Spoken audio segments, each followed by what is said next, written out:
Un seul cas contact et aussitôt 600 personnes mises en quarantaine. L'intégralité de cet immeuble à Pékin.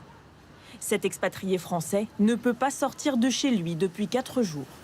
Le fait d'enfermer les gens comme ça et de visser les portes de l'immeuble, c'est un petit peu... c'est pas quelque chose dont on a l'habitude en France. Les portes du bâtiment ont été scellées, alors la nourriture est livrée puis distribuée aux fenêtres par des employés de la ville en combinaison. Il y a des gens qui sont quand même coincés ou au bureau, ou dans des musées, ou dans des boîtes de nuit apparemment. Donc finalement, ouais, je m'en sors bien. C'est désormais la règle en Chine. L'isolement se fait immédiatement là où une personne est testée positive. Ces enfants sont par exemple isolés dans leur école primaire à Shanghai, plusieurs jours, sans leurs parents. Ils dorment à même le sol. Une politique stricte dite zéro Covid, appliquée également à Hong Kong, où ces préfabriqués servent de centre d'isolement. Les autorités n'hésitent pas à séparer les parents de leurs enfants malades. Des mesures drastiques qui inquiètent. Cet expatrié français, comme beaucoup d'autres, a décidé de quitter le territoire avec sa femme et son fils. On vit limite en autarcie. On limite nos sorties. Ça fait quasiment 2 mois qu'on n'a pas vu grand monde, puisqu'on a peur d'être testé positif et d'être séparés. Sincèrement, c'est assez difficile. En Chine continentale, une dizaine de métropoles sont confinées, comme Changchun, 9 millions d'habitants. Des campagnes de tests massives.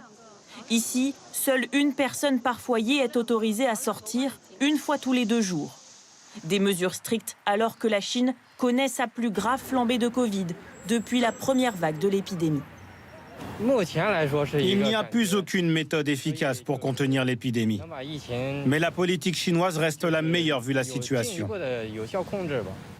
Partout dans le pays, des hôpitaux en préfabriqué sont montés à la hâte pour faire face à l'afflux de malades. Comme ici dans la province de Jilin, où 8 nouveaux hôpitaux ont vu le jour en quelques semaines. La grande majorité des patients sont des personnes âgées. Selon une récente étude menée à Hong Kong, l'efficacité du vaccin chinois face à Omicron ne serait que de 35% après 2 doses. Revenons en France avec ce cambriolage qui a des allures de pied de nez. Le 25 février dernier à Nanterre, le plateau de tournage de la série Arsène Lupin se faisait dévaliser en plein après-midi. 200 000 € de matériel dérobé qui viennent tout juste en partie d'être retrouvés. 7 personnes, dont 2 très jeunes mineurs, ont été arrêtées. Explication Annie Bazar et Raphaël Maillochon. Tournage de Lupin, wesh! C'est l'histoire d'une fiction qui devient réalité. La scène s'est déroulée sur le lieu de tournage de la série Netflix Lupin. Une vingtaine de jeunes cagoulés dissimulés sous des capuches ont débarqué en plein jour sous des tirs de mortier pour faire diversion. En quelques secondes, les malfaiteurs se sont emparés de tout ce qu'ils trouvent avant de disparaître. Du matériel de cinéma ou encore des effets personnels, un butin estimé à plus de 200 000 €. C'est de la délinquance opportuniste. Ils voient un tournage qui est là depuis 2 jours. On voit que c'est préparé. Ils viennent habillés de noir, cagoulés, armés de mortiers, de couteaux. On arrive, on prend, on repart, quoi. Les gens n'ont pas le temps de réagir. D'ailleurs, vaut mieux pas trop réagir au risque de prendre un mauvais coup.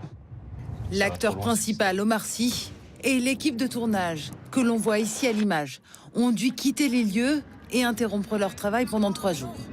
Netflix précise qu'il n'y a pas eu de blessés.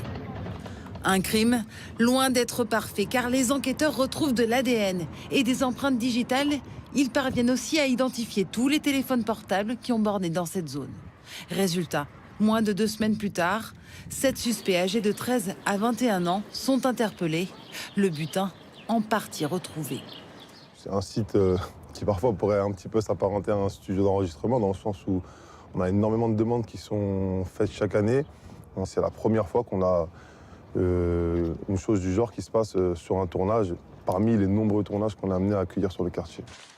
Les 7 suspects connus pour des faits similaires sont mis en examen pour vol en bande organisée, avec armes et recel. Les mineurs risquent jusqu'à 15 ans de prison, 30 ans pour les adultes.